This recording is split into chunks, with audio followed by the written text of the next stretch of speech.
नमस्कार, मैं अमित कश्यप और आप देख रहे हैं हंगामा टाइम्स। तमाम उत्तर प्रदेश की बड़ी खबरों को देखने के लिए अब वन स्टॉप हंगामा टाइम्स को सब्सक्राइब करें, बेल आइकन दबा लें ताकि सबसे पहले ताजा अपडेट पहुंचे आपके पास।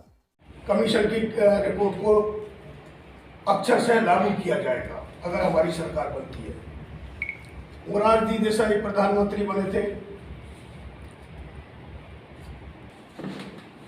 रिपोर्ट को लागू करने की बात आई, किस तरह से गुमराह किया। 31 की है, ओबीसी की जो जनगणना हुई है 1931 की है और बहुत पुरानी हो गई है। दोबारा मंडल जो थे हमारे, उनको इसका उत्तर प्रदेश में आरक्षण को लेकर लगातार आमजन लड़ाई लड़ रहा है, खासकर पिछड़े वर्ग के लोग। आज राजधानी लखनऊ में अखिल भारतीय ओबीसी महासभा ने एक आंदोलन के रूप में एक बैठक का आयोजन किया है। हमारे साथ इनके अध्यक्ष यशपाल सिंह जी हैं, अल्पसंख्यक के अध्यक्ष बाबर साहब हैं, जिनसे हम बात करेंगे कि आखिर किस तरह के आरक्षण की मांग है और मौजूदा जो सरकार है जिस पर प्रदेश की जनता ने विश्वास जताकर अपना वोट दिया, ओबीसी समाज ने भी वोट दिया, ओबीसी समाज की लड़ाई लड़ने की बात है। यशपाल जी बताएं कि क्या लगता है कि सरकार ओबीसी का अनदेखा कर रही है या आरक्षण के लाभार्थी हैं उनकी अनदेखी कर रही है? जी बिल्कुल, जैसा कि आपने अभी देखा है कि जितनी भी सरकार द्वारा नियुक्तियां की गई हैं आयोग द्वारा, उनमें किस किस तरह से भेदभाव किया गया। शिक्षक भर्ती का एक ज्वलंत उदाहरण आपने अभी देखा है। लेटरल एंट्री द्वारा जो केंद्र सरकार द्वारा भर्तियां की जा रही हैं, उसमें आपने देखा है कि किस वर्ग के लोग उसमें भर्ती हुए हैं और पिछड़े और दलित वर्ग के लोग जितने भी हैं उनकी कितनी बड़ी अनदेखी की गई है। तो ये इससे स्पष्ट होता है कि सरकार की नीतियां और कुछ है और प्रत्यक्ष रूप में धरातल पर और कुछ हो रहा है, लेकिन वो अनाउंसमेंट जो कर रहे हैं वो कर रहे हैं कि हम लोगों को नौकरियां दे रहे हैं, नौकरी लोगों के लिए हम लाभ दे रहे हैं। ये सारा भ्रामक है, भ्रम की स्थिति है और पिछड़े और दलित वर्ग के लोगों को गुमराह किया जा रहा है। यशपाल जी, क्या लगता है लोग इस चीज को नहीं समझ पा रहे हैं? ये पिछड़े जो समाज के लोग हैं, क्या इस चीज को नहीं समझ पा रहे हो? देखिए, आज के युग में अभी जो है पुरानी परंपराएं और अंधविश्वास को ये लोग नहीं छोड़ पा रहे हैं और लोकतंत्र व्यवस्था पर धर्मतंत्र हावी हो चुका है और धर्मतंत्र हावी होने पर जो संवैधानिक संस्थाएं हैं उसके ऊपर जो है पाखंड और मूर्त पूजा और आपका इस तरह की जो व्यवस्था है पाखंडवादी वो हावी है। तो इस कारण जो है लोकतंत्र विकास के जो है समाप्त हो रहा है। विकास के मुद्दे पर सियासत नहीं, धर्म पर राजनीति हो रही। पूरा केंद्रित इसी पर किया जा रहा है कि धार्मिक भावनाएं भड़काई जा रही हैं और धर्म के आधार पर जिस तरह से आप देख रहे हैं कि परंपराओं में इतना फंसा हुआ है, जो लोग ग्रामीण इलाके में हैं या दूसरे हैं, उनको इस तरह से कि धर्म आपका खतरे में है।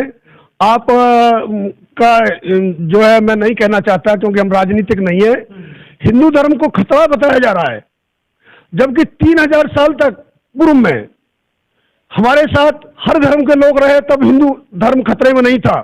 आज 70 वर्ष हमारे 75 वर्ष आज़ादी के हुए हैं और हिंदू धर्म को खतरा बताया जा रहा है। ये हमारे को धर्म के आधार पर बांट कर कमजोर करने की एक साजिश है। हमको जातियों के नाम पर अभी देख रहे हैं आप कि पिछड़ा अति पिछड़ा दलित अति दलित में बांट करके हमको पिछड़ी जातियों को तोड़ा जा रहा है और एक दूसरे को लड़ा करके हमको कमजोर किया जा रहा है, जिससे कि ये अपने अधिकारों को प्राप्त न कर सके और अपने हक हमसे कभी मांग न कर सके। अगर कमजोर रहेंगे तो ये हमारा मुकाबला नहीं कर पाएंगे। जबकि संख्या में जहां तक देखा जाए आज हम 87% हैं और 13% हमारे ऊपर हावी है और ये हमारे केवल एक संगठित न होने का कारण है और दूसरा कारण सबसे बड़ा धर्मतंत्र है। कहीं ना कहीं मान के चले कि आरक्षण की लड़ाई लगातार आपका संगठन लड़ रहा है। हमारे साथ लोग हैं, हमारे साथ बाबर जी हैं, अल्पसंख्यक, क्योंकि कहीं ना कहीं बड़ी समस्या भी इस समाज को लेकर हो रही, कई तरह की घटनाएं भी सामने हो रही जिसको लेकर सियासत हो रही है। किस तरह से देखता है आपका ओबीसी महासंघ उसे? देखिए, ये सरकार जो कर रही है ये हमको बताने की आवश्यकता नहीं है ये प्रॉपर मीडिया भी जानती है और बेहतर लोग भी जानते हैं। जिस तरीके से सरकार ओबीसी एससी एसटी को ऊपर दबाव डाल रही है, जो इन्होंने कहा कि अभी 5 किलो राशन पे हमारे लोगों ने वोट दिया और जीत गए, ये सरासर गलत है। ऐसा नहीं हो सकता है। 5 किलो राशन देने से किसी का परिवार नहीं पल सकता है। अगर इनको देना है तो रोजी दें, नौकरियां दें। जो हम नौकरी कहाँ दे रहे हैं साहब? इन्होंने तो लॉलीपॉप दिया है। आपको ठेकेदार द्वारा 5,000 10,000 की नौकरी देकर उसको नौकरी बताते हैं, तो ये तो लॉलीपॉप हुआ ना साहब। ये नौकरी कहाँ हुआ? सरासर जो ओबीसी एससी एसटी के ऊपर आक्रमण है।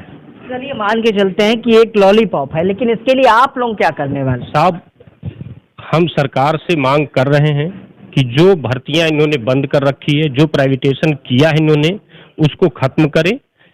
तत्काल ये जो है नौकरियां दें ओबीसी एससी एसटी को। निजीकरण को ये खत्म करें, फिर से उसी तरीके से ले आए और सरकारी विभागों में ओबीसी एससी एसटी को नौकरी दें। ठीक है, एक लोग और है हमारे साथ। सर, कहाँ से आए हैं आप और क्या लगता है जो आरक्षण का बड़ा मसला है जो लंबे समय से चलता आ रहा है? कई सरकारें आई और गई, उन्होंने वादे किए, लेकिन आरक्षण की बात पर कोई सरकार खरा नहीं उतर पाई। तो इस सरकार से किस तरह की उम्मीदें हैं कि निजीकरण को हटाने की मांग है? क्या लगता है पूरी हो पाएगी? मैं लखनऊ से हूँ। मैं चंद्रशेखर यादव मेरा नाम है और ओबीसी महासभा के साथ मैं जुड़ा हुआ हूँ। समाज को जागरूक करने का कार्य कर रहा हूँ। समस्या सभी साथियों ने बताया, समस्या एक भागीदारी है। इस देश की संवैधानिक व्यवस्था में आर्टिकल 340 के अंतर्गत ओबीसी को जो अधिकार प्राप्त हुआ, उसके अंतर्गत उसकी आबादी के अनुपात में हिस्सेदारी आज तक नहीं मिली। जब ये बात आती है कि हमारी हिस्सेदारी आबादी के अनुपात में क्यों नहीं है, तो सुप्रीम कोर्ट के द्वारा या जितनी भी जुडिशरी है उनके द्वारा ये कहा जाता है कि आपकी जो है जातिगत आंकड़े ही नहीं है, जबकि ये 1931 के आंकड़े के आधार पर ये काम चल रहा है। हमारा समाज पूरा का पूरा पूरे भारत का मतगणना नहीं हो पा रही। पूरे भारत का समाज ये चाहता है कि जातियों की जनगणना हो, और सिर्फ ओबीसी का ही नहीं, पूरे भारत की जातियों की जनगणना हो कि जो लोग दूसरे का हक खा रहे हैं, हकमारी कर रहे हैं, उनकी संख्या कितनी है। आज हम देखते हैं डिपार्टमेंट में 60 से 70% एक ही समाज के लोग बैठे हुए हैं। ये तो मैंने देखा है, सभी सरकारों में होते हैं, हर सरकार में उस समाज के लोग होते हैं। 60 से 70% एक समुदाय बैठा हुआ हो तो ये देखिए, हर सरकार में लोग, डेमोक्रेसी है, ये डेमोक्रेसी है, ये रिप्रेजेंटेटिव गवर्नमेंट है। समाज के जितने भी घटक हैं, इन सब की उनकी आबादी के अनुपात में हिस्सेदारी होनी चाहिए। ये हमारी डिमांड है। कहाँ से हैं चाचा? बड़ी उम्र दराज हैं, बढ़िया टोपी लगाए हैं आप, क्या कहना चाहेंगे? लंबे समय से आपने कई सरकारें देखी, कितनी उम्मीदें हैं सरकार? सरकार से कोई उम्मीद नहीं है, क्योंकि सरकार चाहती नहीं है हम गरीबों को, ओबीसी के लोगों को कोई लाइन मिले। बोलने में डर नहीं लगता है? बुलडोजर चलते हैं आजकल हुआ, जब हम सही है कोई से डरेंगे है किस लिए? हमें बुलडोजर कोई डर थोड़ी लगता है। तो लगता है कि जो आरक्षण की मांग है उस पर सरकार उतर पाएगी खरा? नहीं, सरकार नहीं कर पाएगी, हम लोग खुद ही उतारने काम करेंगे, आंदोलन करेंगे। आंदोलन तैयारी हो रही है। चाचा, कहाँ से हैं आप? मैं हाजी मोहम्मद नसीम सुल्तानपुर जिले से जिला अध्यक्ष हूँ, ओबीसी महासभा के साथ जुड़ा हुआ हूँ। मुझे सिर्फ इतना कहना है कि मेरे प्रदेश अध्यक्ष बोल चुके हैं और संपर्क मोर्चा के बाबर साहब बोल चुके हैं। सिर्फ इतना कहना है, जब बाबर साहब ने तो ये क्लियर नहीं किया, ये सिर्फ हिंदू ही धर्म के मानने वाले या और दीगर सभाओं के अभी हमारे अध्यक्ष जी ने कहा, और ऐसा नहीं है कि ओबीसी मुस्लिम समाज में नहीं है। मुस्लिम समाज में जितने परसेंट दूसरे भी उसमें जोड़े जा रहे हैं, उतने में ही मुस्लिम समाज में भी ओबीसी के लोग हैं।